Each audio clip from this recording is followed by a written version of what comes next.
Halo teman-teman, jumpa lagi bersama Dige.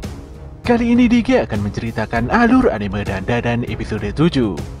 Sebelum lanjut, Dige menyarankan agar kalian menyempatkan diri nonton anime ini secara langsung, karena dijamin kalian pasti puas dan tentu saja memiliki pengalaman nonton tersendiri. Tapi jika kalian gak ada waktu, maka mampir ke sini adalah pilihan yang paling tepat. Karena Dige dengan senang hati akan menceritakan semua kisahnya untuk kalian semua. Sebelum lanjut, buat kalian yang baru saja menemukan channel ini, ada baiknya untuk subscribe dulu. Jangan lupa juga untuk menyalakan notifikasinya, agar kami semakin semangat untuk menghadirkan konten-konten terbaik buat kalian. Oke, langsung saja, persiapkan diri kalian, and enjoy!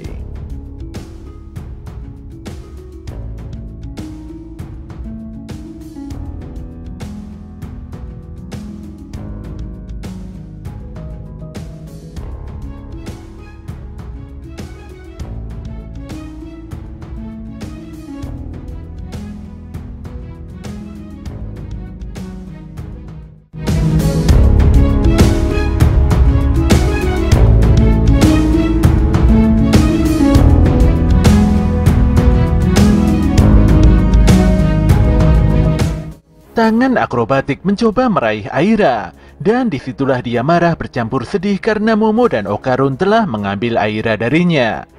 Rambut lembutnya kini telah berubah menjadi hancur dan sangat buruk akibat terbakar dalam insiden sebelumnya. Dia lantas melemparkan besi dan benda apapun untuk merebut Aira kembali.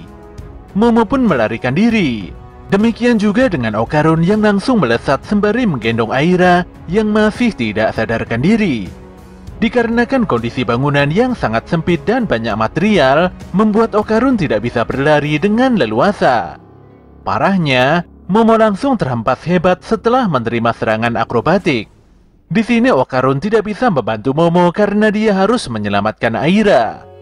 Dia pun berlari dan terus berlari menghindari kejaran dan berbagai serangan hantu akrobat. Berbagai serangan rambut gimbal akrobatik tidak henti-hentinya mengincar Okarun kemanapun dia pergi. Pemuda itu pun tidak berkutik ketika akrobat melesat jauh lebih cepat dan menendangnya. Aira pun nampak tergeletak dan benar-benar tidak berdaya. Saat ini hantu akrobat sama sekali tidak marah jika Aira tidak mau memanggilnya ibu. Dia hanya menginginkan agar bisa terus bersama Aira dengan cara memakan gadis malang tersebut. Jika hal itu terjadi, maka Aira akan menjadi darah dan daging si akrobat.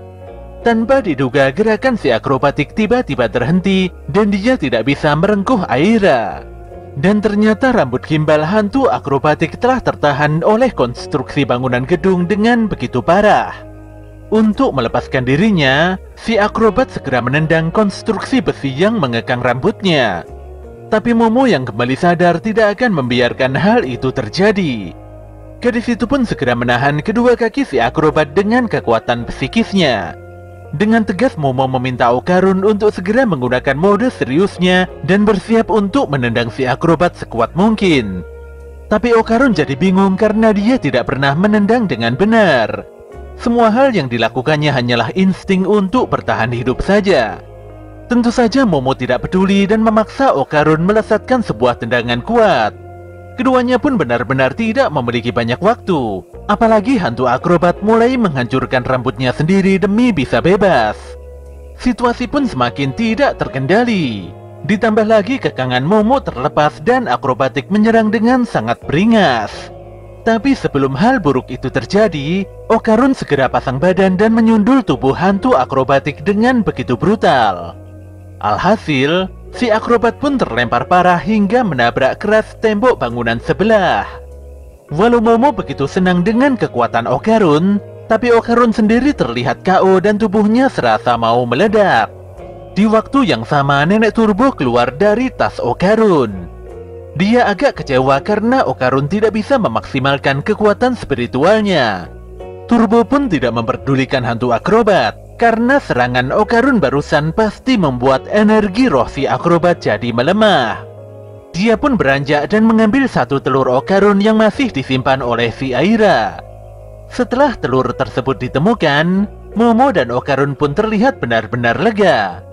Tapi suasana seketika berubah jadi sangat tegang setelah Nenek Turbo mengungkapkan kalau Aira telah meninggal dunia. Tentu saja Momo begitu kaget dan meminta Okarun memeriksa nadi Aira. Kenyataan ini memang begitu menyesakkan. Ditambah lagi Nenek Turbo berkata kalau manusia akan mati setelah dimakan oleh hantu atau siluman.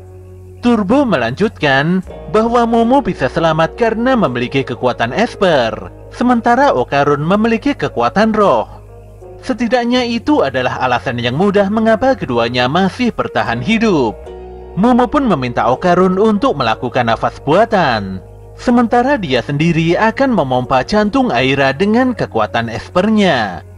Proses penyelamatan pun dimulai, walau masih tidak membuahkan hasil. Turbo pun dengan santai menyampaikan kalau tindakan Momo dan Okarun tidak akan mungkin berhasil. Jika manusia telah tiada, maka tubuhnya hanya gumpalan daging yang tidak berarti. Momo pun begitu kesal dan mengusir sosok maneken Neko tersebut agar tidak mengganggu. Tapi di tengah proses penyelamatan tersebut, si akrobatik terlihat bangkit dan berjalan mendekati Aira. Okarun pun meminta Momo fokus menyelamatkan Aira, sementara dia sendiri akan meladeni hantu akrobatik. Nyatanya si akrobatik tidak berniat menyerang. Dia berkata bahwa cara Momo dan Okarun saat ini tidak akan mungkin bisa menghidupkan Aira. Hantu itu pun berniat memberikan auranya pada Aira.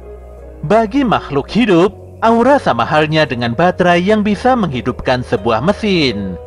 Akrobatik akan menggantikan aura Aira yang hampir padam. Tapi Momo menolak dengan keras pernyataan si akrobatik. Dia sangat khawatir kalau nanti hantu tersebut akan memakan Aira kembali. Mendengar hal itu, akrobatik langsung merobek mulutnya sendiri hingga berdarah-darah. Dengan begitu, dia tidak akan pernah bisa memakan orang lagi. Jika Momo masih tidak percaya, akrobat mempersilahkan gadis tersebut untuk menghantam kepalanya dengan tiang besi. Momo pun terdiam sejenak, tapi dia cukup terkejut setelah Nenek Turbo berkata kalau pernyataan si akrobat memang benar adanya. Aira akan segera tewas jika tidak memiliki aura. Dengan kesal Momo berkata kalau dia masih tidak mempercayai akrobat. Jika ada gelagat yang aneh sedikit saja dari si akrobat, maka Momo akan benar-benar menghancurkan hantu tersebut. Momo lantas meminta Okarun untuk berubah dan mengawasi si akrobat dengan serius.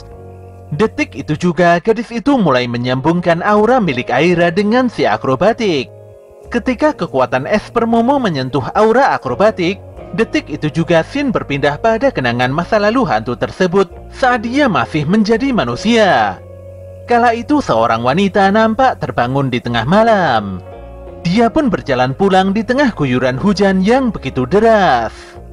Di tengah jalan dia melihat sebuah gaun terusan merah anak kecil di sebuah etalase toko pakaian. Walau cukup tertarik, tapi dia terus berjalan menuju kediamannya. Rasa capek yang sebelumnya memenuhi seluruh tubuhnya tiba-tiba lenyap begitu saja ketika putrinya memeluknya saat dia membuka pintu apartemennya. Wanita itu bekerja dengan sangat keras demi membahagiakan putri semata wayangnya.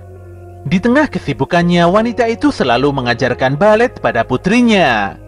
Keduanya nampak menghabiskan hari demi hari dan waktu demi waktu dengan penuh kebahagiaan serta sukacita. Putrinya yang energik dan lucu adalah penyemangat dan alasan utama wanita tersebut untuk tidak pernah menyerah dalam menjalani hidup.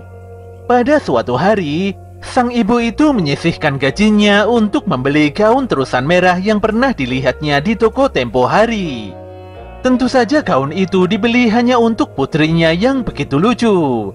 Wajah penuh kebahagiaan pun tersungging jelas di antara keduanya. Hari-hari bahagia terus berjalan lancar tanpa ada masalah. Sungguh tidak bisa disangkal bahwa sang ibu ini benar-benar sangat menyayangi dan mencintai anaknya. Tapi saat malam menjelang, tiba-tiba saja anak tersebut menangis dengan begitu kencang. Ternyata apartemen mereka diserang oleh sekelompok Yakuza. Sayangnya tidak diketahui secara pasti apa masalah utama yang melatar belakangi penyerangan ini. Seorang Yakuza nampak menampar sang ibu hingga berdarah-darah. Lebih parahnya lagi, anak kesayangannya dibawa pergi begitu saja. Jelas saja wanita itu berontak dan ingin mempertahankan putri semata wayangnya. Tapi sebagai seorang wanita lemah, dia benar-benar tidak berdaya. Dia kembali dihajar hingga pingsan dan uang tabungannya juga dirampok.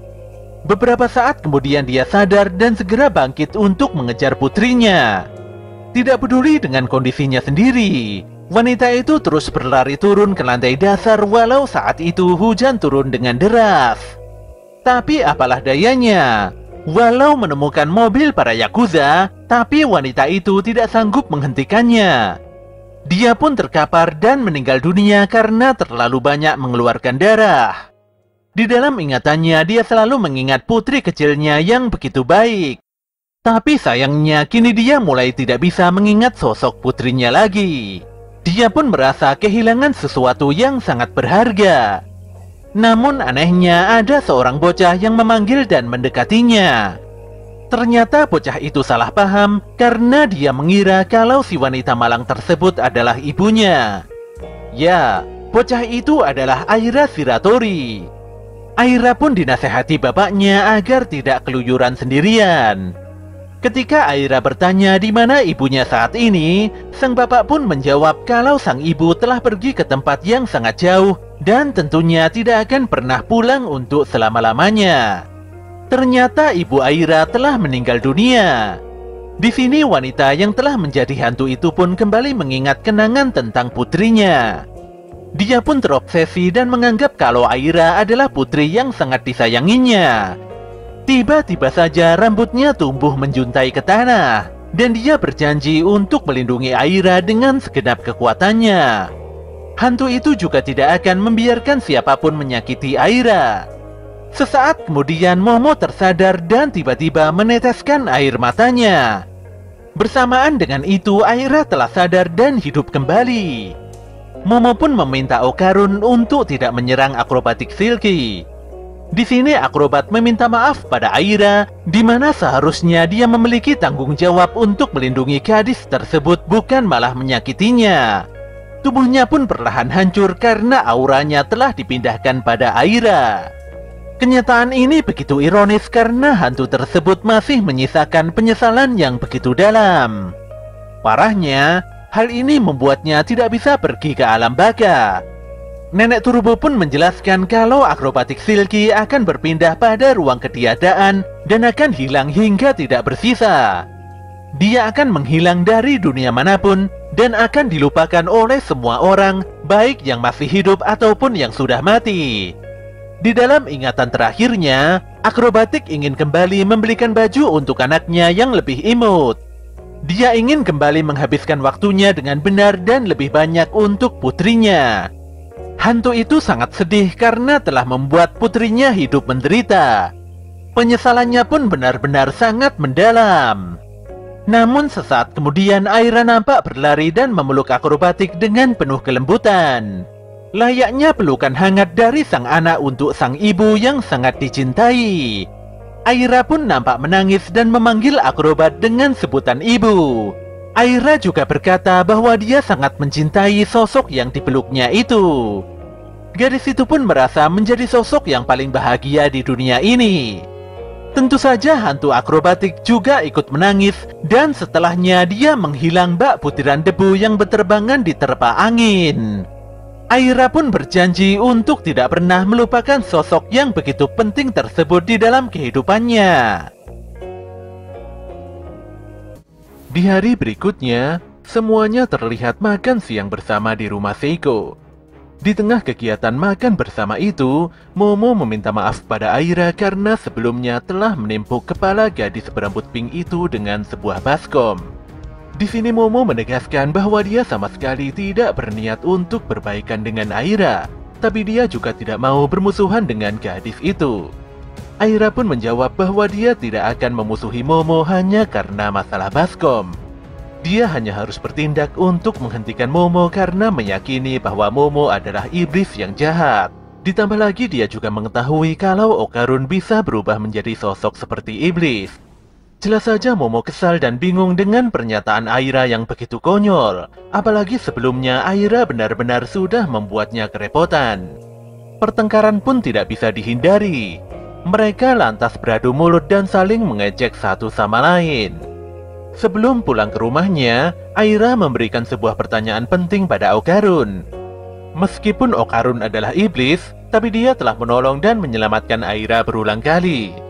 Aira pun bertanya mengapa Okarun melakukan hal tersebut. Okarun lantas menjawab bahwa dia tidak memiliki alasan khusus untuk menolong sesama.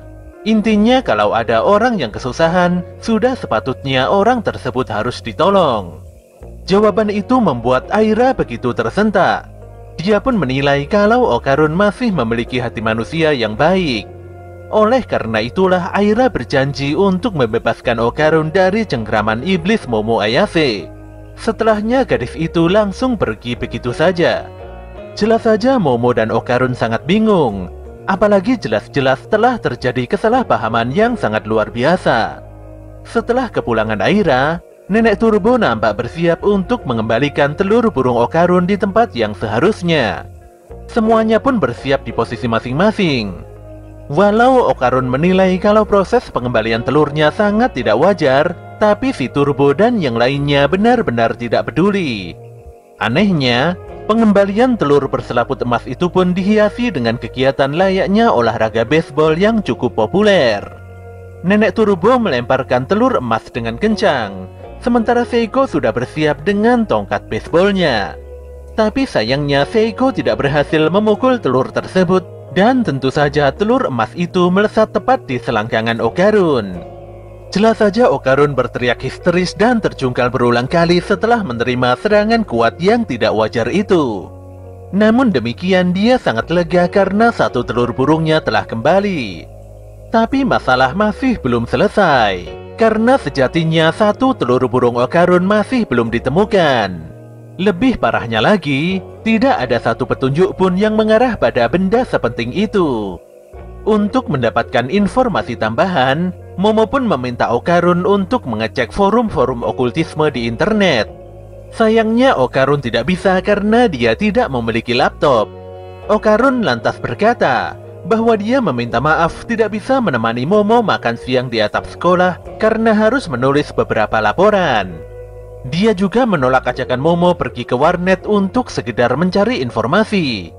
Ketika waktu istirahat tiba, Momo nampak curhat pada Miko dan Muko kalau seperti ada yang aneh dengan si Okarun. Okarun kelihatan sekali bahwa dia tengah menyembunyikan sesuatu. Walau Miko menduga kalau Okarun menyukai gadis lain, tapi Momo cukup yakin kalau Okarun tidak mungkin melakukan hal seperti itu. Momo pun pamitan pergi ke kantin untuk membeli minuman. Walau dia masih nampak gelisah memikirkan apa sebenarnya yang disembunyikan Okarun darinya. Gadis itu bahkan berniat mengintip ke kelasnya Okarun, walau niat itu diurungkannya karena khawatir mengganggu Okarun yang sibuk menulis laporan. Saat melewati sebuah koridor, tanpa disangka Momo menemukan Okarun yang terlihat hendak mencium Aira. Jelas saja gadis itu benar-benar sangat kaget dan menjatuhkan kotak minumannya. Oke, saat ini kita beralih pada sisi Okarun, di mana pemuda itu terlihat tengah sibuk melatih fisiknya. Okarun sangat sadar bahwa nanti pasti akan muncul musuh yang berbahaya dalam upaya mencari telur burungnya. Oleh sebab itu dia harus berlatih serius agar menjadi lebih kuat. Seiko sudah memberikan latihan khusus pada Okarun, di mana pemuda itu harus melakukan push up, sit up, back up, dan squat sebanyak 100 repetisi dalam 5 set. Okarun sendiri tidak masalah dan berlatih dengan penuh kesadaran. Semua ini dilakukannya demi melindungi Momo. Tapi latihannya harus terjeda karena Aira datang dengan tiba-tiba. Aira menyadari kalau Okarun adalah iblis sementara dia manusia. Gadis itu pun merasa kalau berteman dengan Okarun adalah hal yang sangat terlarang. Walau Okarun berusaha menjelaskan bahwa dia bukanlah iblis, tapi Aira sepertinya tidak mendengarkan. Sambil menahan malu, Aira mendekati Okarun dan berusaha menciumnya. Jelas saja Okarun berontak dan mendorong tubuh Aira agar menjauh. Dia pun bertanya mengapa tiba-tiba Aira melakukan hal yang tidak senonoh seperti itu. Aira sendiri nampak bingung mengapa Okarun menolaknya. Padahal dia telah membaca literasi bahwa jika menyatakan cinta harus dengan berciuman. Okarun menegaskan bahwa Aira telah salah dalam membaca buku-buku literasi. Dia juga merasa aneh. Padahal Aira adalah gadis yang populer, tapi mengapa begitu cupu dalam masalah percintaan? Keduanya pun saling beradu argumentasi. Okarun berusaha mengingatkan Aira bahwa gadis populer tidak boleh melakukan hal serendah ini. Sementara si Aira masih tidak terima jika dibilang Cooper. Baru pertama kali ini Aira merasakan rasa cinta luar biasa dan dia ingin sekali menembak Okarun. Di dalam perseteruan ini, kaki Aira tidak sengaja menjegal Okarun dan keduanya pun terjatuh ke tanah. Saat itulah scene ini nyambung dengan pandangan Momo yang sebelumnya melihat kesalahpahaman ini. Jelas saja Momo sangat geram dan langsung pergi begitu saja. Okarun pun menyusul Momo dan berusaha menjelaskan bahwa semua ini adalah kesalahpahaman. Namun Momo sudah sangat kesal dan dia terus menyindir Okarun karena sudah membohonginya. Jadi apapun alasannya, Momo sudah tidak mau mendengarkan alibi Okarun. Gadis itu pun berlalu meninggalkan Okarun yang sudah kehabisan kata-kata. Di dalam kelasnya, Okarun cukup sadar bahwa memang tidak seharusnya dia membohongi Momo. Awalnya dia berpikir bahwa menjadi lebih kuat tanpa ada yang mengetahui itu sangat keren. Namun jika berbohong itu adalah sebuah kesalahan. Sambil melatih tubuhnya, dia berjanji untuk menjadi lebih kuat tanpa alasan apapun lagi. Anehnya, saat itu Okarun merasakan adanya gelombang air di bawah kakinya. Dan lebih parahnya lagi, semua teman-teman sekelasnya tiba-tiba menghilang bak di telan bumi. Di tengah kebingungannya, dia mendengar jeritan Aira dan segera mendatangi gadis tersebut. Aira sendiri tidak mengerti mengapa semua orang menghilang. Dia pun menduga kalau suasana yang begitu gelap ini adalah ulah Momo Ayase. Okarun lantas mendatangi kelas Momo, tapi dia tidak menemukan Momo karena gadis tersebut berada di ruangan lain. Shin pun berpindah pada Momo yang nampak begitu kebingungan terjebak sendirian di tengah lorong. Dia pun segera bersembunyi setelah menyadari bahwa ada sesosok makhluk tidak dikenal yang muncul di ujung koridor. Dan benar saja, saat itu muncul dinosaurus mengerikan yang tengah mencari mangsa. Makhluk itu pun mendekati Momo setelah merasakan getaran gelombang air dari kaki gadis tersebut. Hal ini jelas membuat Momo sangat ketakutan. Reptil yang disebut Nessie ini pun menyerap sejumlah besar air di mulutnya. Setelah itu dia menyemburkan nafas laser hijau yang mampu memporak-porandakan sebagian besar bangunan di sekitarnya. Momo pun begitu tegang. Tapi dia lebih bertanya-tanya apa yang sebenarnya dilakukan Okarun saat ini. Suara ledakan nafas Nessie pun terdengar oleh Momo dan Aira.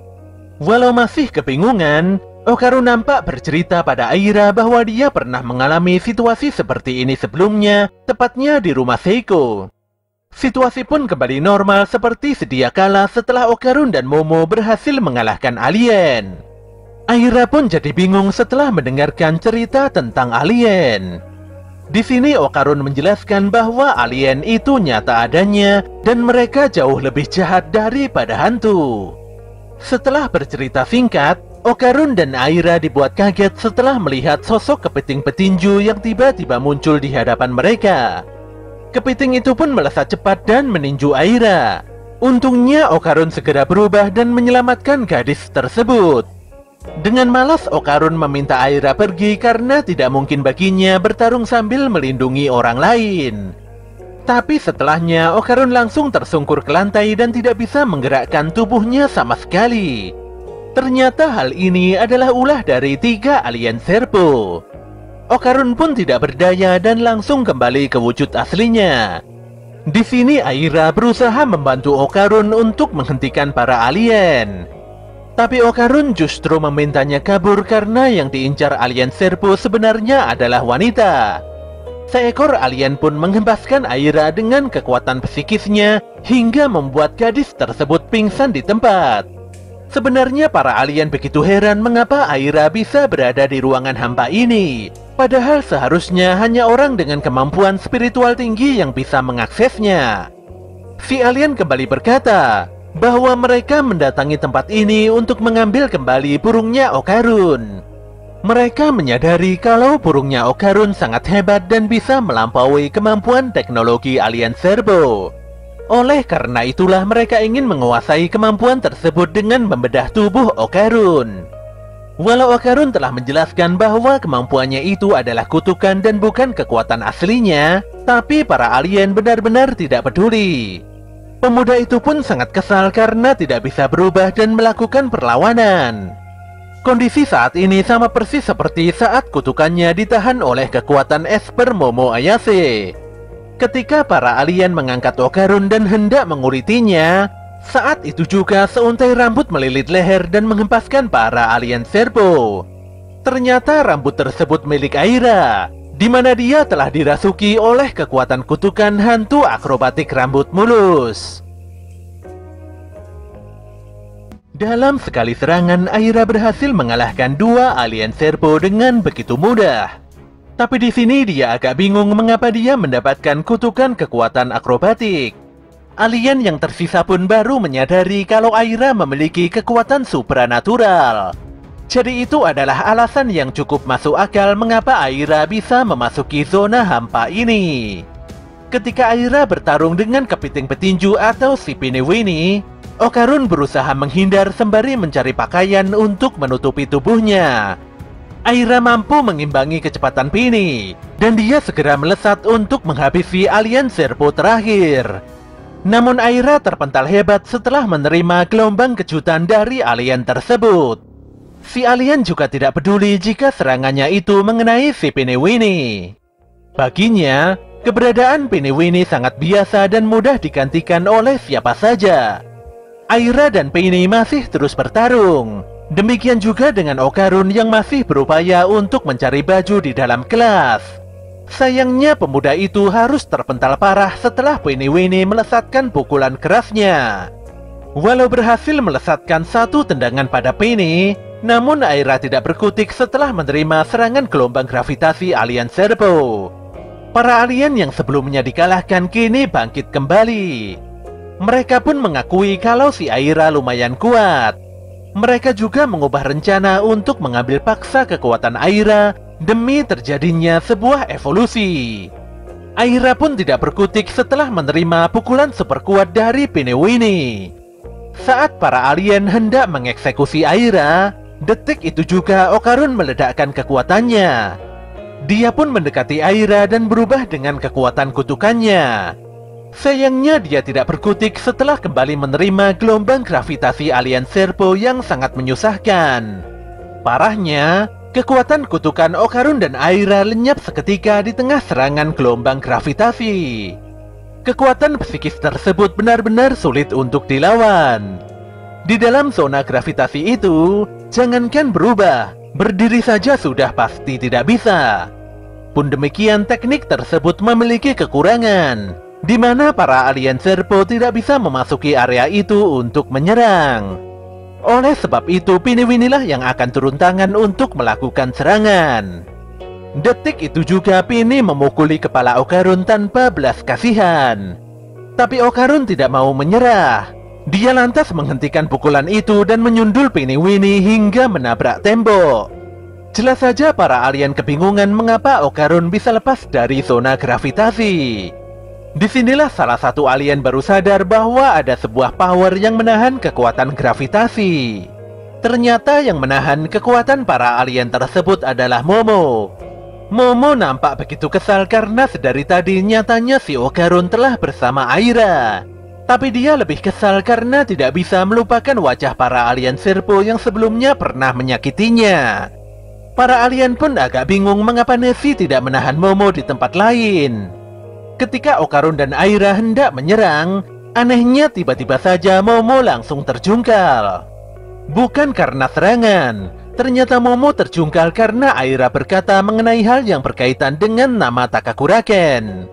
Hal ini pun membuat Okarun dan Aira kembali menerima serangan gravitasi. Seekor alien pun berusaha membangunkan Piniwini untuk kembali menyerang. Tapi Pini sudah mencapai batasnya dan tidak sanggup bangkit kembali. Disinilah si alien memberikan suntikan kekuatan tepat di kepala Pini hingga mengubahnya menjadi sosok makhluk baru, yaitu udang sentadu atau udang mantis. Pini mantis pun melesatkan serangan tidak terlihat yang membuat Okarun dan Aira terhempas parah. Tapi serangan itu terhenti karena Momo telah bangkit kembali. Kekuatan Momo begitu hebat hingga mampu mendorong balik kekuatan psikis para alien Serpo. Tapi masalah baru kembali muncul, di mana Nessie datang dan menjungkir balikkan seluruh air di dalam ruangan. Tentu saja Momo memerintahkan Okarun dan Aira untuk segera kabur, apalagi dia sudah mengetahui kalau kekuatan Nessie sangatlah berbahaya. Okarun dan Aira begitu kaget setelah melihat Nessie membelah seekor alien Serpo dengan begitu brutal. Kondisi pun jadi semakin parah karena Aira terlempar kuat setelah menerima pukulan Pini. Ternyata kekuatan baru Pini akan semakin mengerikan jika dia menyerang dari dalam air. Untungnya udang itu tidak bisa bertahan lama-lama di dalam air karena dia bernafas dengan menggunakan paru-paru. Setelah mengetahui kelemahan itu, sayangnya Okarun tidak bisa berlari di dalam air dengan kekuatan kutukannya. Momo dan Okarun pun harus kabur dan berenang secepat kilat menghindari serangan Pini. Mereka benar-benar harus memutar otak untuk melakukan serangan, sekaligus menyelamatkan Aira yang masih tenggelam dan tidak sadarkan diri. Di sini sempat terjadi perdebatan antara Okarun dan Momo, di mana Momo masih saja mengungkit tentang kedekatan Okarun dan Aira. Dengan serius Okarun memohon agar Momo mendengarkan penjelasannya. Bagaimanapun juga Okarun tidak ingin Momo salah paham tentangnya. Di tengah perdebatan itu, Momo mendapatkan ide untuk bergerak bersama Okarun melalui perantara kekuatan espernya. Momo bisa menggerakkan seluruh tubuh Okarun dengan menggenggam dan memberikan dorongan kuat melalui kekuatan espernya. Sambil menghindari serangan Pini, Momo dan Okarun melesat ke atas dan segera menyelamatkan Aira. Momo juga berhasil membangunkan Aira yang sebelumnya masih tidak sadar karena terlalu banyak menelan air. Sementara itu, Piniwini begitu kaget melihat seekor alien Serpo tewas secara mengenaskan.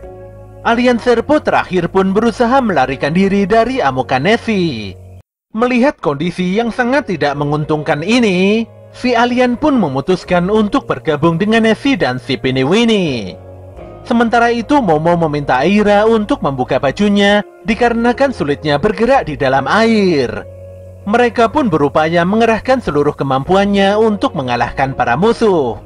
Ketika memasuki air, sosok gabungan alien Serpo, Nessie, dan Piniwini langsung menyembur Momo dan yang lainnya dengan nafas lasernya. Untungnya mereka berhasil selamat karena serangan monster Serpo Daver Demon Nessie memiliki jeda serangan.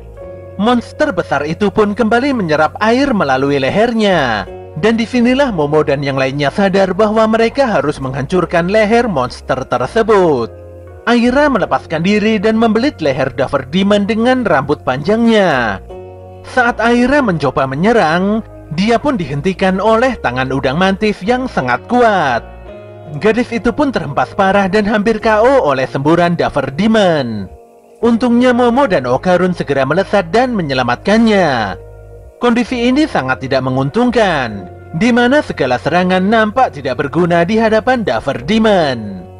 Momo, Okarun, dan Aira pun harus terhempas hebat karena pukulan mantis yang begitu mengerikan. Di sini Daver Demon berusaha menghabisi Momo duluan karena gadis tersebut adalah musuh yang paling berbahaya. Walau kehabisan semburan lasernya, tapi masih banyak cara untuk menghancurkan Momo. Ketika Daver Demon hendak memukul Momo dengan kekuatan udang mantisnya, detik itu juga Momo melepaskan kekuatan espernya untuk menghindari pukulan kuat si Daver Demon. Di sini pukulan mantis saling bertabrakan hingga membuat tangan kuat Daver Demon tersebut hancur berantakan. Tapi monster itu tidak mau menyerah, dan dia berusaha menenggelamkan Momo jauh ke dalam air. Tapi Aira tidak tinggal diam dan segera menjerat leher Daver Demon dengan begitu kuat. Sementara itu Okarun telah bersiap menyerang dengan kekuatan kutukannya. Dia pun menggunakan mode seriusnya dan menerjang tubuh Dapper Demon sekaligus berusaha menyelamatkan Momo.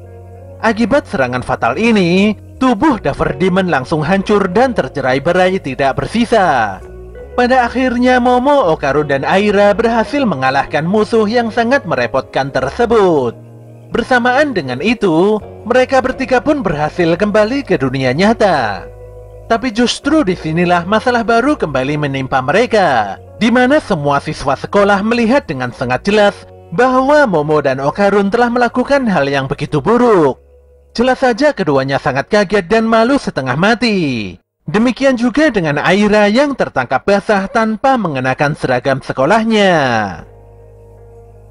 Pasca insiden memalukan sebelumnya, Okarun, Momo, dan Aira nampak diinterogasi di dalam ruangan BK.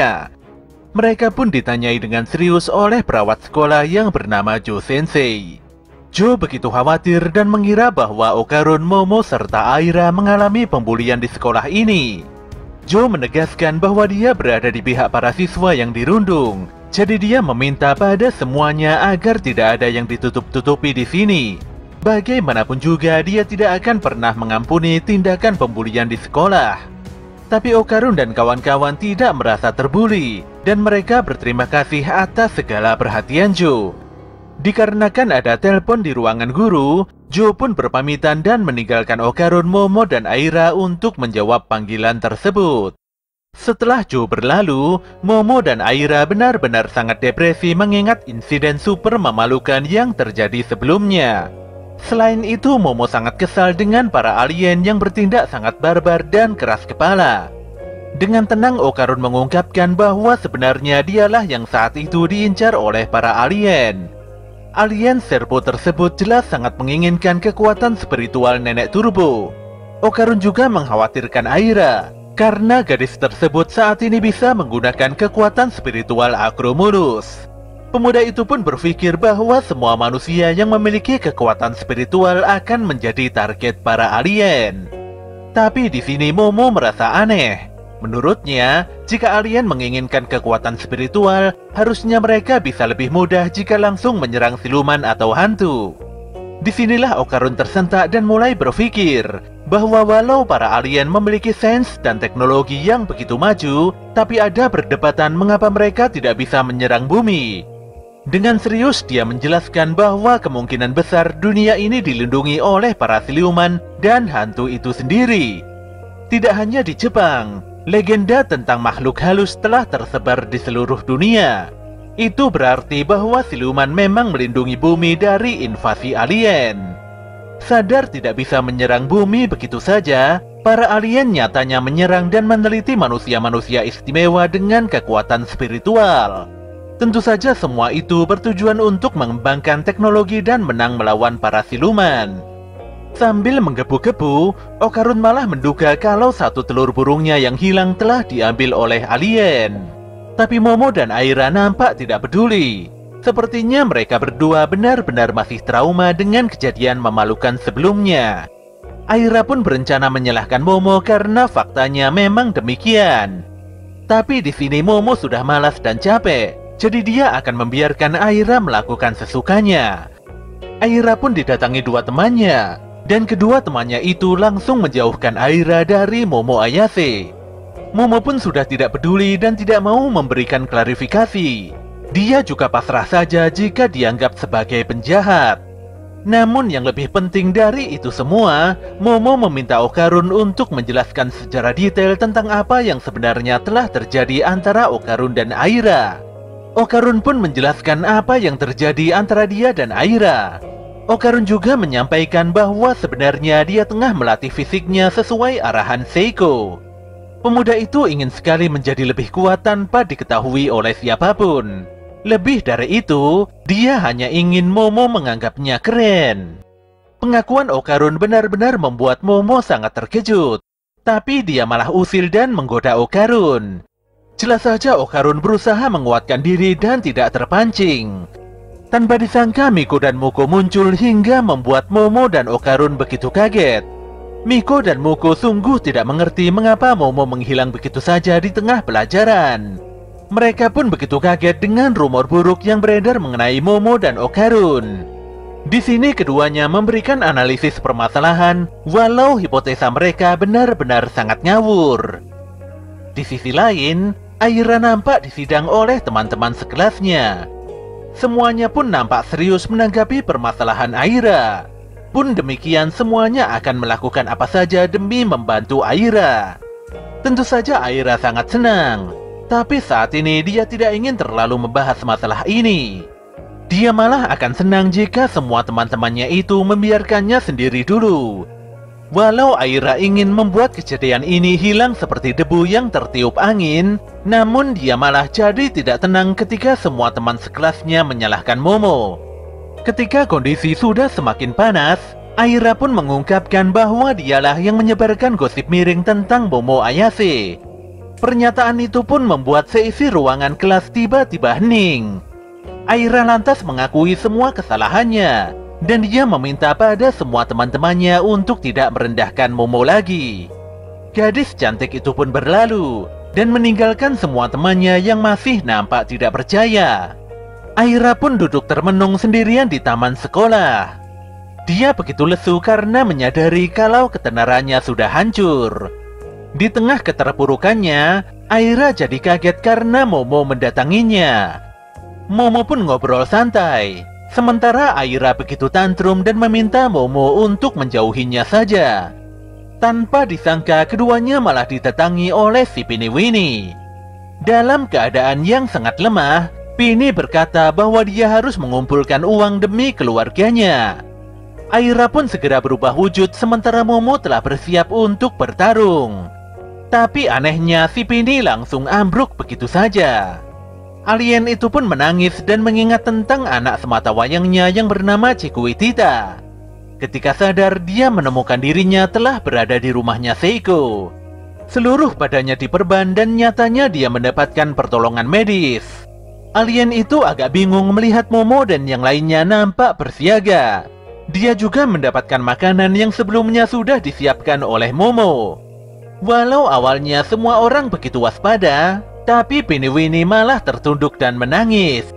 Pini sungguh tidak menyangka sudah diobati, dan ini adalah pertama kalinya dia mendapatkan perlakuan yang begitu baik. Sambil memakan hidangan di depannya, Pini pun berjanji untuk tidak menyakiti semua orang di tempat ini. Setelah menyantap hidangannya, Pini pun mulai mengungkapkan bahwa putranya tengah sakit. Chikuitita mengalami pendarahan yang terus keluar melalui anus dan cairan urinnya. Jika tidak diberikan darah baru setiap hari, Chikuitita dipastikan akan meninggal dunia. Pini lantas berkata bahwa istrinya telah meninggal karena penyakit yang sama.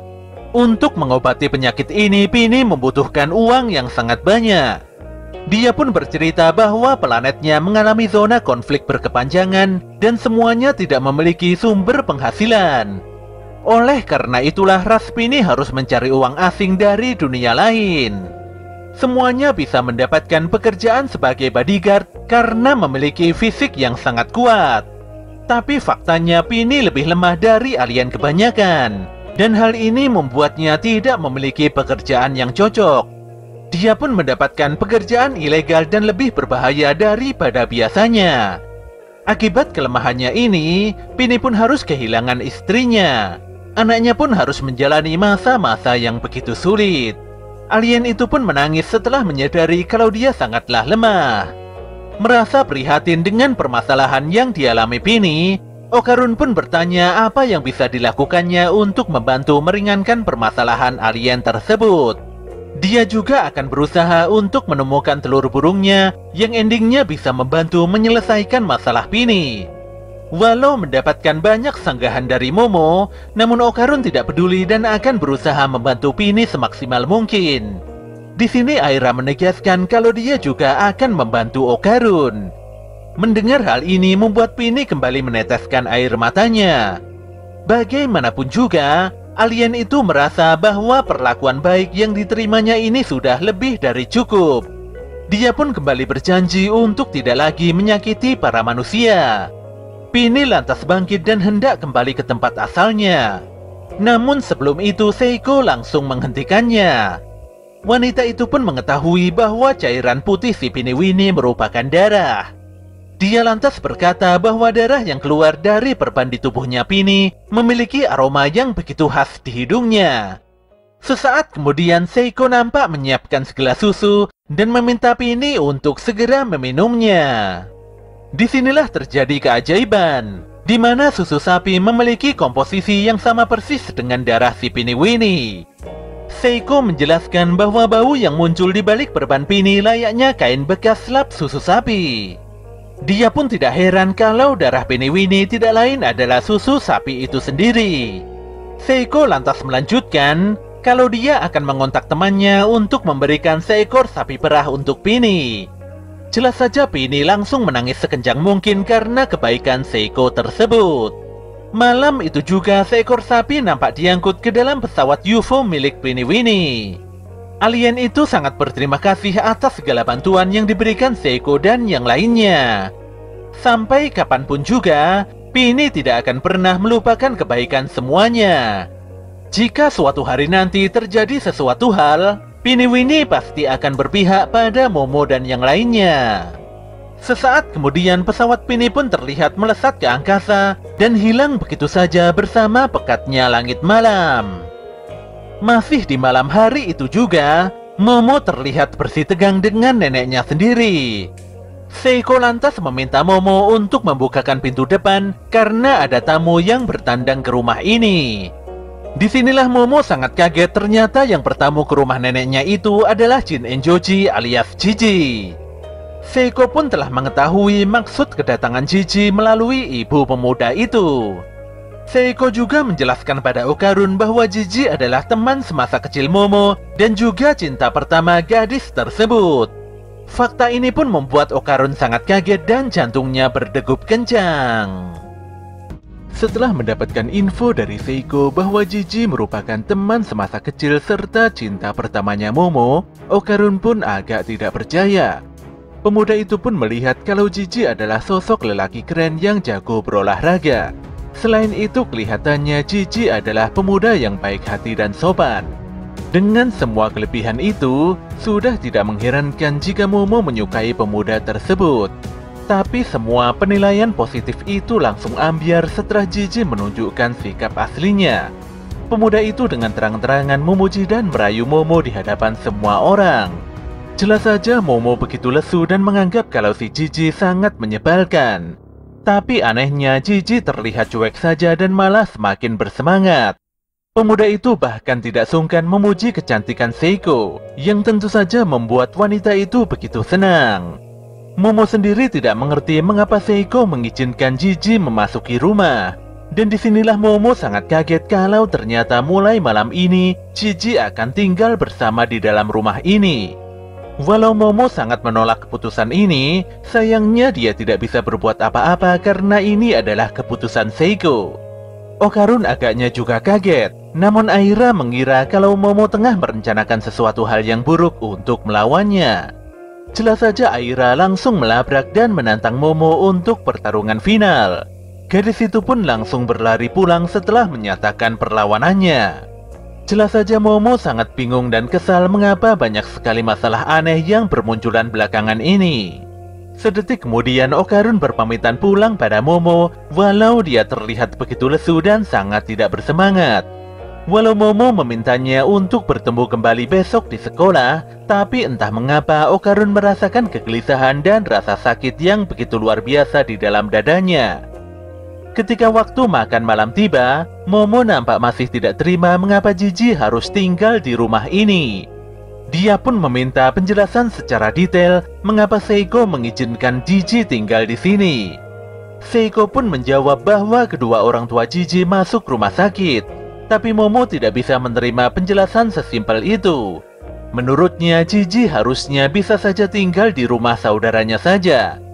Seiko pun berkelit bahwa sebagai manusia sudah sewajarnya saling membantu dan tolong-menolong. Parahnya, Jiji pandai sekali memuji dan merayu. Jelas saja Seiko begitu senang dan langsung memberikan Jiji banyak sekali makanan enak. Fakta ini pun membuat Momo benar-benar menyerah dan menghela nafas panjang. Momo dan Jiji lantas mencuci dan membersihkan peralatan makan berdua. Di sini Momo masih merasa aneh saja. Padahal saat masih SD dia tidak pernah merasa begitu akrab dengan Jiji. Tanpa disangka Jiji meminta maaf karena dulu dia pernah mengolok-olok keluarga Momo. Walau sudah sangat terlambat, tapi Jiji benar-benar sangat menyesali tindakan bodohnya waktu itu. Jiji lantas berkata bahwa kini dia bisa melihat penampakan hantu. Jelas saja Momo agak terkejut. Gadis itu bahkan mengira kalau Jiji telah mengambil telur burungnya Okarun. Tapi Jiji benar-benar tidak mengetahui masalah kintamannya Okarun, dan Momo langsung meminta pemuda tersebut untuk melupakan pembicaraan barusan. Jiji pun bercerita bahwa dia pindah rumah di pedalaman pegunungan ketika menginjak bangku SMP. Dia lantas menunjukkan foto situasi rumahnya pada Momo melalui ponsel pintarnya. Pada dasarnya Jiji begitu senang karena dia menyukai tempat yang banyak pemandangan alamnya. Rumah barunya juga terlihat begitu besar dan sangat bagus. Pada awalnya Jiji sangat bersemangat tinggal di dalam rumah itu. Tapi secara perlahan dia mulai merasakan adanya suatu kejanggalan dan keanehan. Jiji sungguh tidak bisa menjelaskan keanehan yang terjadi di rumahnya itu. Pokoknya semua hal yang ada di sana terasa begitu berbeda daripada biasanya. Sayangnya kedua orang tuanya seakan tidak peduli dan tidak mau mendengarkan penjelasan Jiji. Jadi pemuda itu hanya bisa menganggap kalau semua keanehan itu hanya perasaannya saja. Jiji lantas menjalani kehidupannya secara normal sambil mengabaikan semua kejanggalan yang ada. Tapi disinilah muncul sosok makhluk astral yang memaksa Jiji untuk mengakui keberadaannya. Hantu itu dengan sengaja telah menampakkan dirinya di hadapan Jiji. Dan sejak saat itu Jiji selalu bisa melihat sosok hantu mengerikan tersebut. Anehnya, kondisi kesehatan kedua orang tua Jiji nampak semakin memburuk pasca insiden penampakan itu. Oleh karena itulah Jiji meminta beberapa pengusir hantu terkenal untuk membereskan sosok hantu di dalam rumahnya. Tapi anehnya 3 dari 5 pengusir hantu tersebut mengakhiri hidupnya secara tiba-tiba. Jiji pun putus asa karena pengusir roh kelas elit masih tidak sanggup melakukan pembasmian. Dia lantas mendapatkan masukan dari seseorang untuk menghubungi Seiko demi menyelesaikan permasalahan ini. Momo pun mulai mengerti mengapa Jiji harus tinggal di rumah ini. Jika saja Seiko menjelaskan detail permasalahan ini sedari awal, mungkin kesalahpahaman seperti sebelumnya tidak akan terjadi. Momo pun berkata bahwa kedatangan Jiji ke tempat ini adalah pilihan yang tepat. Dia begitu yakin karena neneknya adalah sosok pengusir hantu yang hebat. Semua hantu pasti akan KO jika Seiko turun tangan secara langsung. Mendengar pernyataan itu, Seiko langsung nyeletuk dan menolak untuk melakukan pengusiran hantu. Sedari awal dia mengatakan bahwa kekuatannya hanya bisa digunakan di dalam kota Kamigoe saja. Wanita itu pun menjelaskan bahwa yang akan menyelesaikan masalahnya Jiji adalah si Momo sendiri. Tentu saja Momo sangat kaget melihat neneknya berkata begitu. Tapi di sini Seiko berkata bahwa mungkin saja telur burungnya Okarun ada di rumahnya Jiji. Bagaimana tidak? Sebelumnya Jiji tidak bisa melihat hantu dan kini tiba-tiba saja dia bisa melihatnya. Kemungkinan besar ini berkaitan erat dengan Kintama. Seiko akan menuruti semua permintaan Momo selama gadis itu mau diajak kerjasama. Dia pun meminta Momo untuk berangkat dan mengeksekusi rumah terkutuk milik Jiji. Pada keesokan harinya, Jiji memperkenalkan dirinya sebagai murid pindahan sekolah baru. Tapi parahnya dia malah sekelas dengan si Momo. Para gadis pun nampak terpesona dengan ketampanan pemuda itu. Tapi tidak sedikit juga para pemuda yang sangat membencinya. Pemuda itu pun begitu pede merayu para gadis, padahal Pak Guru di depan masih sangat sibuk menjelaskan tentang alasan kepindahannya di sekolah ini.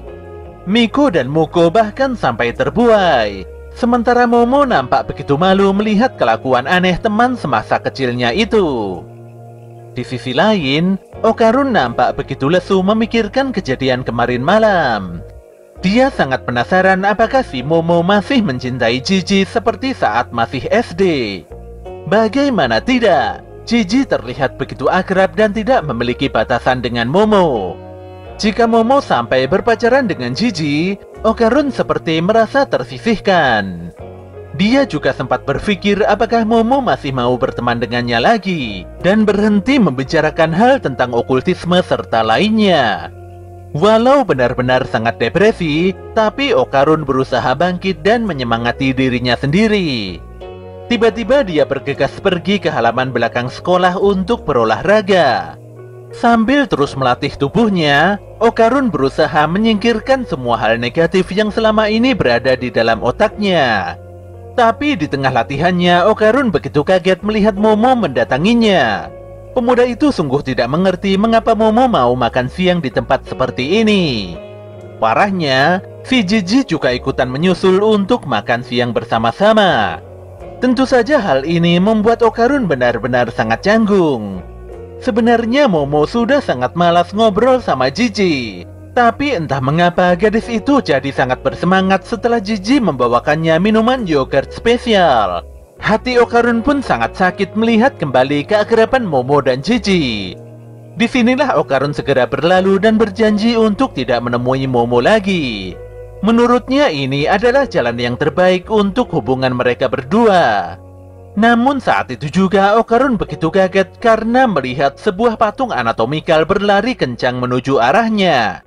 Jelas saja pemuda itu berteriak histeris dan berlari sekencang-kencangnya. Momo dan Jiji yang melihat kejadian ini juga sangat tercengang.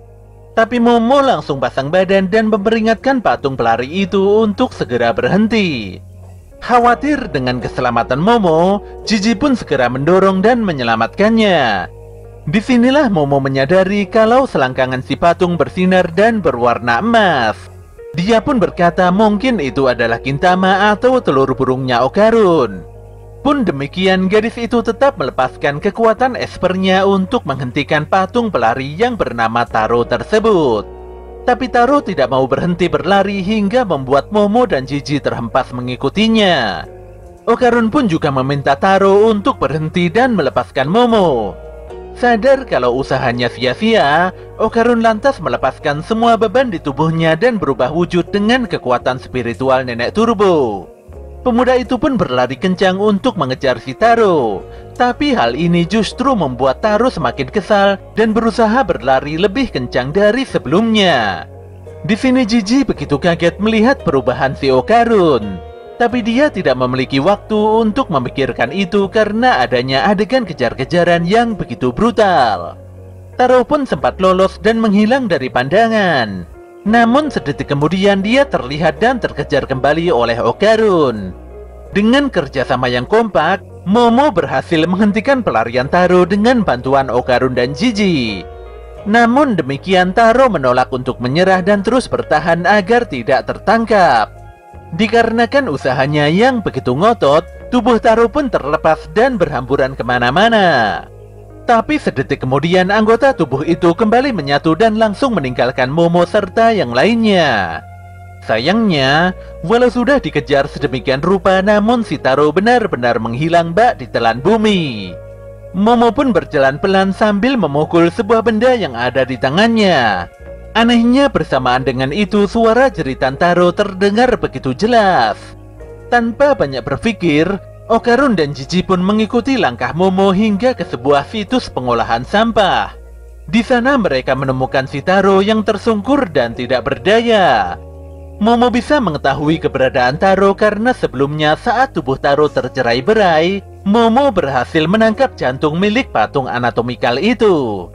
Jadi sudah tidak mengherankan jika jantung tersebut dipukul maka Taro akan meraung kesakitan. Momo pun berkata bahwa dia sama sekali tidak berniat untuk menangkap Taro atau semacamnya. Jika Taro berjanji tidak kabur lagi, maka Momo akan segera mengembalikan jantungnya. Taro pun agak ketakutan sekaligus bingung. Tapi sedetik kemudian, tiba-tiba saja muncul suara wanita dari balik puing sampah yang memanggil-manggil nama Taro. Taro pun segera bangkit dan berusaha mencari sumber suara tersebut. Walau suara wanita itu meminta Taro untuk kembali, tapi Taro tidak peduli dan terus berusaha mencari. Patung itu pun terus merangkak ke atas, dan akhirnya berhasil menemukan sosok patung anatomika lain yang dipanggil dengan nama Hana. Taro pun mengungkapkan kalau dia melakukan semua ini karena sangat mencintai Hana. Sejak pertama kali berjumpa dengan Hana, hidup Taro yang dulunya kelabu tiba-tiba jadi berwarna. Walau dibuat di era yang berbeda, tapi Taro menunjukkan kalau hatinya tulus mencintai Hana apa adanya. Dia pun mengajak Hana melarikan diri bersama-sama. Jika tidak berhasil melakukannya, maka ini akan menjadi penyesalan terbesar Taro di dalam hidupnya. Disinilah Okarun merasa kalau kisahnya Taro dan Hana tidak ada bedanya dengan kisahnya bersama Momo. Dia lantas menegakkan badannya, dan sepertinya dia ingin mengungkapkan segala kegundahan yang selama ini tertahan di dalam hatinya. Setelah melihat pertemuan Taro dan Hana di lokasi pembuangan sampah, Okarun, Momo, dan Jiji berusaha meminta izin pada Seiko untuk menyimpan patung Hana. Patung Taro sendiri kembali ke sekolah, dan hanya akan keluar malam hari demi menemui Hana di tempat ini. Awalnya Seiko menolak permintaan aneh itu, tapi pada akhirnya dia luluh juga. Wanita itu lantas meminta agar Taro dan Hana tidak berisik hingga mengganggu tetangga. Ketika Seiko menanyakan mengenai Gintama atau telur burungnya Okarun, disinilah Momo menjelaskan bahwa sesuatu yang menempel di selangkangan Taro hanyalah aksesoris bola emas biasa saja. Seiko pun memahami hal itu, dan dia segera berlalu untuk menyiapkan makan malam. Mengingat kejadian epik tadi siang, Jiji pun memuji kehebatan kekuatan Momo. Pemuda itu sekarang menyadari alasan utama mengapa Seiko memerintahkan Momo untuk melakukan pengusiran hantu di rumahnya. Selain Momo, Jiji juga kagum dengan kekuatan spiritual Okarun. Jiji pun berandai-andai bisa memiliki kekuatan seperti itu juga. Pemuda itu dengan santainya ngobrol lepas tanpa ganjalan. Dia juga menggoda Momo hingga gadis tersebut tersipu malu. Di sini Okarun merasa tertekan melihat kedekatan Momo dan Jiji. Ketika Okarun mulai menyerah, dia pun mengingat kembali tekad Taro yang menyala-nyala dalam mengungkapkan rasa cintanya pada Hana. Saat itu juga Okarun segera menyela pembicaraan Jiji dan Momo. Pemuda itu dengan serius sudah memutuskan untuk tidak menyerah dan tidak akan mundur dalam memperebutkan hati Momo. Momo agak bingung karena Okarun tidak menjelaskan maksud pernyataannya itu secara detail. Sesaat kemudian Seiko meminta Momo untuk melakukan banyak persiapan karena harus ke rumahnya Jiji. Kabar ini pun membuat Okarun kaget. Momo lantas menjelaskan maksud dan tujuannya bertandang ke rumah Jiji. Intinya, rumahnya Jiji telah dikutuk dan harus segera dilakukan penyucian.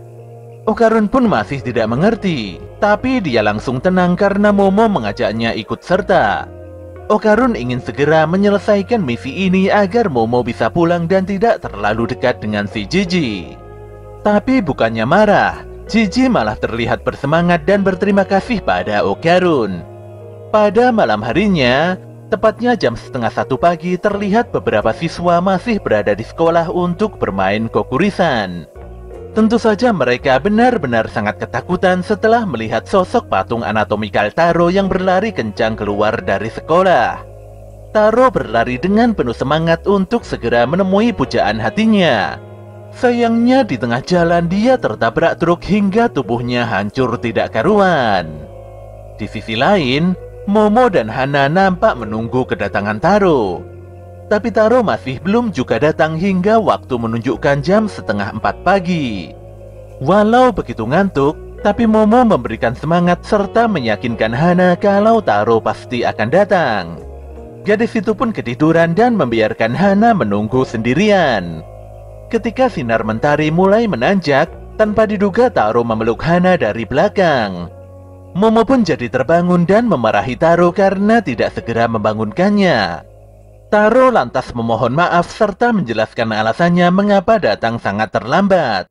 Sementara itu Jiji nampak insomnia atau tidak bisa tidur semalaman di dalam kamarnya. Pemuda itu benar-benar begitu tegang karena sosok Evil Eye selalu datang serta menghantuinya. Di hari berikutnya, Okarun, Momo, dan Jiji terlihat menaiki kereta cepat. Mereka pun nampak bermain dan ngobrol satu sama lain.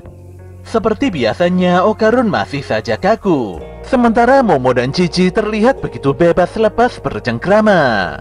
Jiji pandai sekali membuat suasana jadi hidup dan lebih menyenangkan.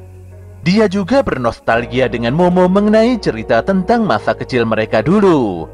Tentu saja Momo terbawa suasana dan bahkan semakin nyaman ngobrol tanpa batasan. Kenyataan ini pun membuat Okarun sangat tidak enak hati dan kembali merasa tersisihkan. Pemuda itu juga mulai muak dengan betapa kerdilnya pemikiran dirinya sendiri. Oleh karena itulah dia berupaya mengalihkan pikirannya ke hal yang lainnya. Namun yang terjadi setelahnya malah semakin buruk, di mana dia hanya berpikir tentang telur burungnya yang masih belum kembali. Semakin Okarun berpikir untuk mengalihkan perhatiannya, justru disitulah Momo semakin dekat dengan Jiji. Okarun pun sudah tidak kuat lagi melihat kedekatan Momo dan Jiji. Dia lantas memutuskan untuk menarik perhatian Momo dengan topik pembicaraan yang berbeda. Pemuda itu berteriak dan hendak bercerita tentang kisah Tsuchinoko. Tentu saja Momo sangat bersemangat. Okarun pun mengambil buku di tasnya dan menjelaskan kalau Tsuchinoko kemungkinan besar adalah alien. Disinilah Jiji mengingat bahwa di desanya ada legenda mengenai sosok ular besar. Bahkan ada informasi tentang kuil bersejarah berusia 200 tahun yang memuja ular tersebut. Dan ternyata kuil itu bernama Kuil Tsuchinoko. Tidak mau kalah, Okarun pun melanjutkan bahwa ada sosok alien yang menyerupai mumi kappa. Dan bahkan ada juga kuil yang menyembah makhluk mitologi tersebut. Mendengar informasi itu membuat Jiji nampak tidak percaya. Dia pun menanggapi obrolan Okarun dengan begitu serius. Pembicaraan keduanya nampak terus mengalir tanpa dibuat-buat. Di sini Okarun benar-benar bingung sendiri, karena ini adalah pertama kalinya dia bisa berbicara bebas dengan orang lain selain Momo Ayase. Jiji pun begitu respek karena Okarun enak diajak ngobrol, serta memiliki pengetahuan yang tidak biasa. Parahnya, Jiji yang begitu hebat ternyata memohon-mohon untuk menjadi teman baiknya Okarun layaknya Momo. Tentu saja hal ini membuat Okarun kikuk dan malu.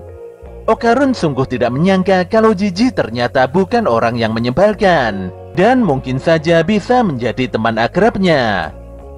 Beberapa saat kemudian semuanya telah sampai di kota tempat tinggalnya Jiji. Momo pun sangat kaget setelah mengetahui kalau ternyata kotanya Jiji merupakan kota pemandian air panas. Semua ini tidak lepas dari pekerjaan ayah Jiji, yaitu dosen yang meneliti aktivitas gunung berapi. Walau mereka mengira semuanya berjalan normal, namun di balik itu para warga melihat kehadiran mereka dengan wajah yang aneh. Jiji nampak bersemangat, sementara Momo dan Okarun benar-benar capek karena terus menaiki anak tangga yang seakan tidak ada ujungnya. Setelah berusaha dengan sekuat tenaga, akhirnya mereka semua tiba di rumahnya Jiji. Momo pun tidak mengerti mengapa Jiji memiliki fisik yang begitu kuat. Gadis itu sudah ampun-ampun, sementara Okarun sedari tadi sudah terkapar dan tidak berdaya. Saat melihat dengan sekilas kondisi rumahnya Jiji, Momo pun berkata kalau dia tidak merasakan hal yang aneh pada rumah tersebut. Tentu saja Jiji tidak percaya, karena semua pengusir hantu berkata kalau rumah ini memiliki aura yang sangat gawat. Sebenarnya Okarun agak curiga dengan kondisi hutan di dekat rumahnya Jiji. Namun dia berpikir positif dan mengabaikannya begitu saja. Padahal di balik lebatnya hutan itu, terlihat beberapa masyarakat yang menatap tajam dengan penuh senyuman aneh. Di dalam rumah, Momo dan yang lainnya memeriksa setiap sudut bangunan tanpa terkecuali. Sayangnya mereka tidak menemukan satupun hal yang aneh dan mencurigakan. Momo pun berpikir kalau mungkin hantunya sedang bersembunyi dan akan muncul di malam hari. Hal ini sama persis dengan kasusnya si nenek Turbo, di mana saat siang hari kekuatan rohnya melemah. Tanpa diduga Momo berniat pergi ke pemandian air panas sembari beristirahat. Gadis itu pun kabur begitu saja, meninggalkan Okarun dan Jiji yang masih tidak mengerti dengan jalan pemikirannya. Namun demikian Momo meminta Okarun tidak khawatir karena sore nanti dia pasti akan segera kembali ke rumah ini. Di dalam kolam pemandian air panas, Momo terlihat santai walau masih kepikiran tentang keadaan Okarun dan Jiji. Jiji adalah teman cowok pertamanya Okarun. Jadi Momo berharap Okarun dan Jiji bisa lebih akrab satu sama lain. Setelah beberapa saat, Momo ingin menyudahi kegiatan berendamnya karena kepalanya mulai terasa pusing. Namun Momo tidak bisa keluar karena tiba-tiba saja muncul beberapa bapak-bapak aneh yang memasuki area pemandian terbuka itu. Para pria paruh baya itu memuji keberanian Momo yang datang sendirian ke pemandian terbuka ini. Disinilah Momo baru sadar setelah membaca informasi di dinding kalau pemandian ini adalah pemandian campur antara lelaki dan perempuan. Momo pun tidak bisa berbuat banyak. Sebenarnya dia ingin segera keluar dari tempat terkutuk itu, tapi tidak bisa karena dihalangi oleh para bapak-bapak aneh. Kepalanya pun terasa semakin pusing dan berat. Jika tidak segera keluar dari tempat ini, tentu saja kondisi pasti akan semakin gawat. Para pria aneh itu pun mulai mendekati Momo secara perlahan. Di sini Momo merasa yakin bisa mengalahkan semua lelaki tersebut dengan kekuatan espernya. Namun Momo kalah cepat karena salah seorang bapak segera mengangkat tangan dan menenggelamkan gadis tersebut di dalam air. Tentu saja ini sangat merepotkan dan membuat Momo benar-benar sangat terancam. Di sisi lain, Jiji mengajak Okarun bermain sepak bola untuk mengisi waktu luang. Tapi parahnya Okarun sama sekali tidak bisa bermain bola. Dia menerima bola dengan begitu kaku. Dia juga tidak bisa mengoper bola dengan sempurna. Di sini Jiji mengajari Okarun dengan sabar tanpa ada rasa kesal sedikit pun. Untungnya Momo tidak ada di tempat ini. Jika gadis itu ada, Okarun pasti akan malu setengah mati. Namun demikian Okarun tidak menyerah dan ingin memamerkan latihan bermain bolanya pada Momo. Tanpa diduga Jiji bertanya apakah Okarun menyukai Momo. Jelas saja Okarun langsung berhenti dan diam seketika. Namun sedetik kemudian Okarun menjawab bahwa Momo adalah teman pertamanya. Pemuda itu sangat segan dan menganggap Momo Ayase sangat berharga baginya. Sambil mendribel bola, Jiji memaklumi tentang pemikiran Okarun. Namun di sini Jiji mengungkapkan kalau dia juga menyukai Momo.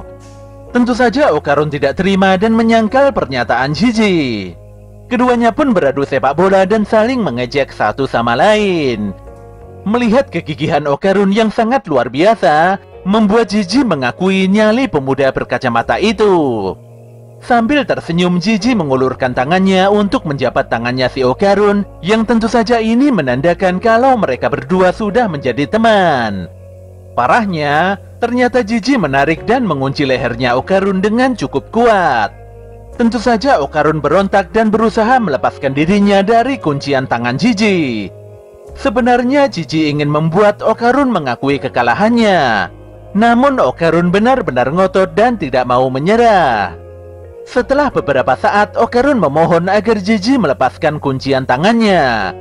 Bukan tanpa alasan, ternyata Okarun menyadari sesuatu hal yang aneh dari bangunan rumahnya Jiji. Di sini Jiji baru menyadari kalau ternyata Okarun tidak bercanda. Apalagi di sebelah pintu depan rumah seharusnya tidak memiliki kamar lain. Jiji lantas memasuki rumah dan meraba-raba dinding yang dimaksud oleh si Okarun. Rasa penasaran Jiji pun semakin menjadi-jadi karena dinding tersebut terasa kopong dan tidak berisi. Dia pun berencana untuk menghancurkan dinding itu untuk mengetahui isi di baliknya, serta alasan utama mengapa kedua orang tuanya sakit secara misterius. Jiji lantas mengambil palu godam dan mengayunkan benda tersebut pada dinding aneh di dekatnya. Hanya dengan sekali ayunan, tembok tersebut langsung berlubang begitu saja. Ternyata memang benar di balik tembok tersebut ada sebuah ruang rahasia. Namun yang membuat bingung, ternyata di dalam ruangan tersebut terdapat kertas jimat yang sangat banyak sekali.